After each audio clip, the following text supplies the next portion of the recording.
Estem analitzant amb el professor Ferran Requejo les opcions que hi ha per fer la consulta a Catalunya en quant a mètode, en quant a data i en quant a pregunta. Aquests són tots els paràmetres que hem analitzat a la primera part de la taula, però dèiem que si res de tot això que hem explicat arribés a funcionar, hi haurien altres vies, que les hem resumit en aquestes tres.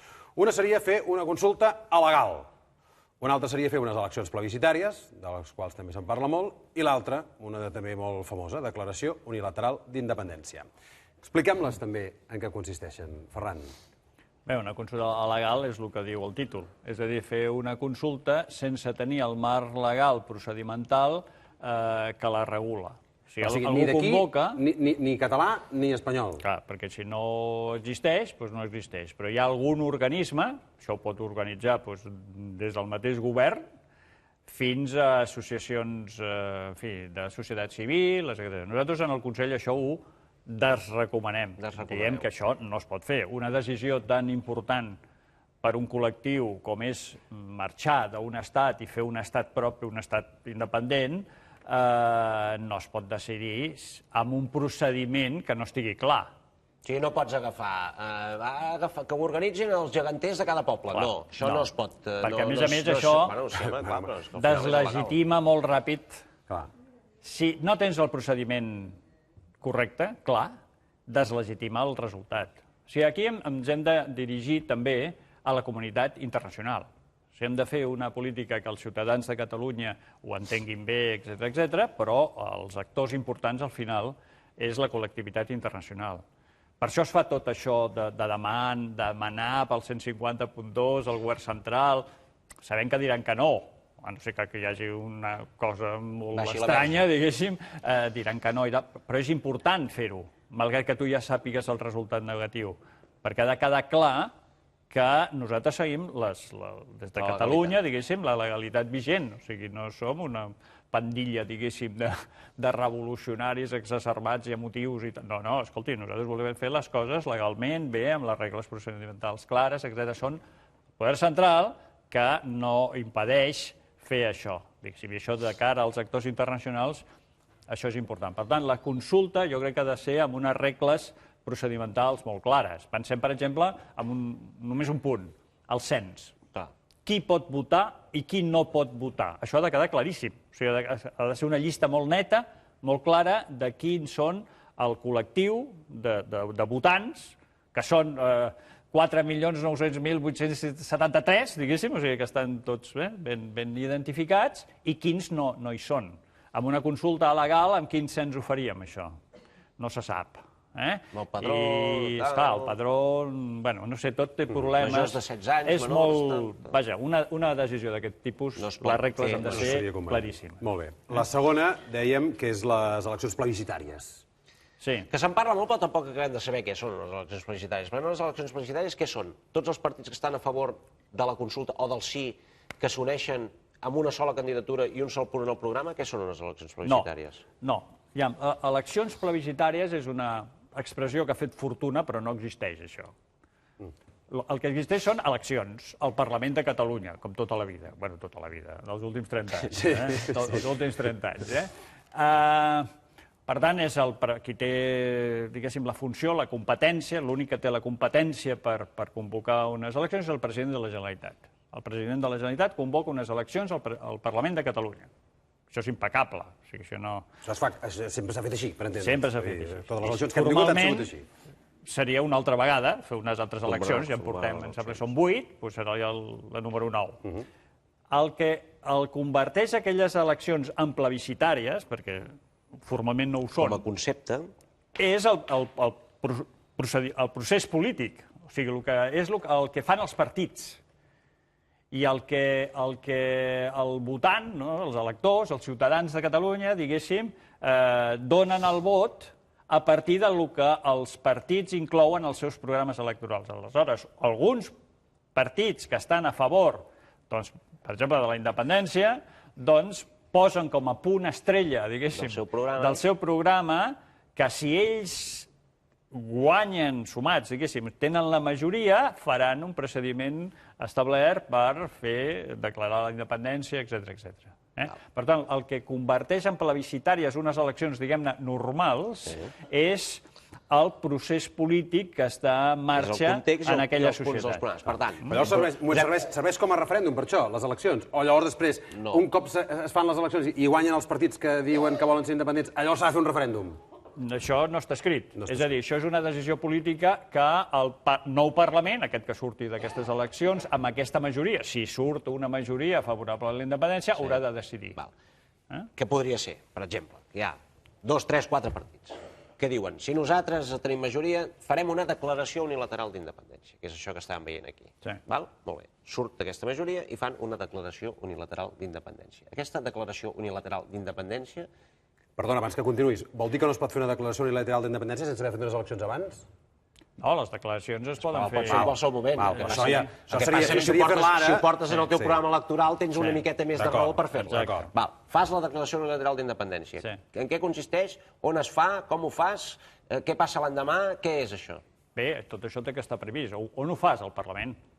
El Parlament, que és la institució... No surt el president de la Generalitat, diguis Pérez o diguis Martínez amb una bandera i diu a partir d'avui Catalunya és independent. No, es va al Parlament i es fa una declaració votada. És tal com s'ha fet amb altres estats europeus.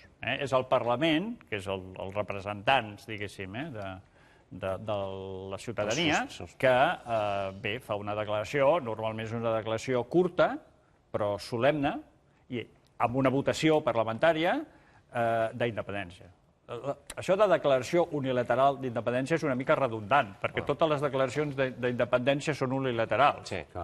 Començant per l'americana, del segle XVIII. No sé què et facin fora, però també és unilateral per part de l'altre. No, però tu ho declares tu, diguéssim. Però quan es fa una declaració vol dir que, en fi, de consens no n'hi ha.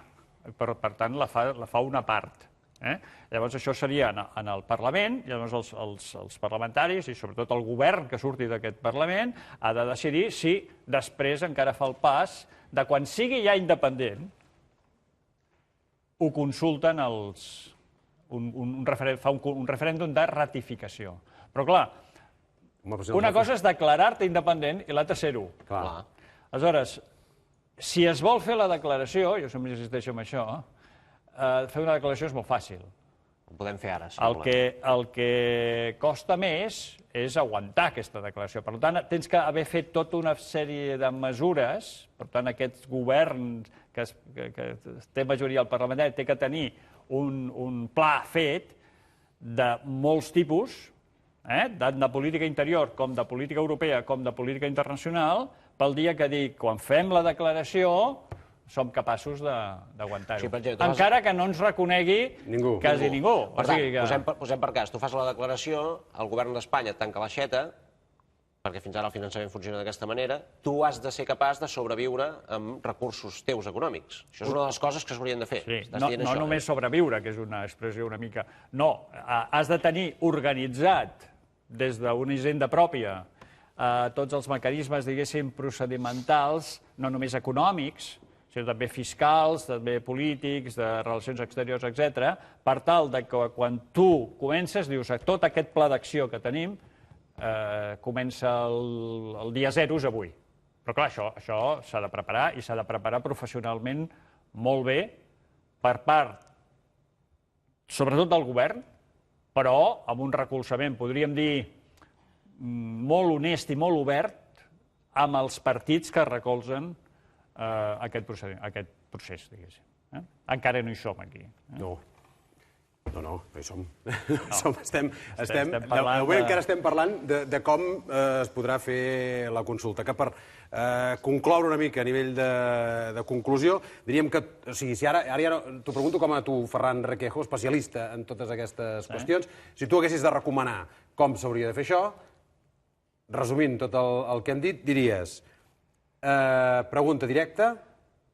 Recomanar fer una pregunta directa d'opció sí o no, inclosa amb la llei de consultes. Catalana, estàs dient? Consulta catalana, perquè si ho convoqués suposem, fem política ficció, si ho convoqués a l'Estat, el referèndum, la pregunta la decideix ell. Clar. A no ser que la volgués pactar amb la Generalitat. Un referèndum que diga Rajoy és muy bueno o no. Bueno, però això no seria sobre la independència de Catalunya. Si ho vols fer tu, amb la teva pregunta, llei Ells fan, és el govern central el que decideix la pregunta. Ho pot fer pactat amb la Generalitat, que és el que han fet al Regne Unit. Però la pregunta només la decidim aquí si anem per la llei de consultes. Per tant, llei de consultes catalana, pregunta directa de sí o no, i 18 de setembre. I pregunta directa de sí o no, que seria l'escocesa? Sí. Catalunya hauria de ser un estat independent. Aquesta és la que recomanem en primera instància en l'informe del Consell. I tu diries el 18 de setembre. Això ho diria el Ferran Requejo. Ferran Requejo diria el Consell fa un calendari, diguéssim, una cosa més àmplia. Molt bé, doncs veurem què passa, perquè ara, en fi, no sé si tu que et mous per allà al Parlament o hi vas quan us reuniu al Consell de la Transició Nacional, no sé si estan molt avançades o poc avançades, aquestes negociacions sobre tot això, entre els partits polítics. Tens pistes o no? No, al Consell no ens reunim al Parlament. Vaja, bueno. Ens reunim a la Generalitat, a l'edifici del govern, com si diguéssim. Al Parlament hi vam anar, no com a Consell, però sí com... ens van citar uns quants, perquè donéssim la nostra opinió sobre com anava la tramitació d'aquesta llei de consultes, que féssim crítiques, que diguéssim això s'ha de treure, això s'ha de posar, el tipus de cens no és adequat, en fi, féssim suggeriments. Però ara això ha estat completament en mans dels partits polítics del Parlament. El Consell ja ha fet l'informe i ja està. Esteu fent altres informes que a finals d'any tindreu. Exacte, fem altres informes. I creus que això trigarem molt a fer-ho? Perquè ara això també serà molt pesat, ja t'ho dic. Serà molt pesat ara tot aquest temps que vindrà fins que no ho sabrem tot. Això li has de preguntar als partits. Molt bé. No, ho deia per si tu tenies alguna indicació o alguna cosa. No, idealment van fer un calendari, això sí que és conegut, de que seria el mes de desembre. Sí, abans de... Desembre hem de saber mètode, pregunta i... Ara bé, també després s'han dit coses de que potser es retrassa fins més tard, fins al gener-febrer es parlava. Idealment, jo crec que consumir molt temps en el moment que estem, etc., és dolent amb aquest tipus d'acte. Idealment, abans de Nadal, això el Parlament de Catalunya hauria d'haver fet una decisió sobre la llei i sobre pregunta i data. Esperem que us hagi sigut útil aquesta classe de ciència política amb el professor Ferran Requejo. Ferran, moltes gràcies. Aquest aplaudiment...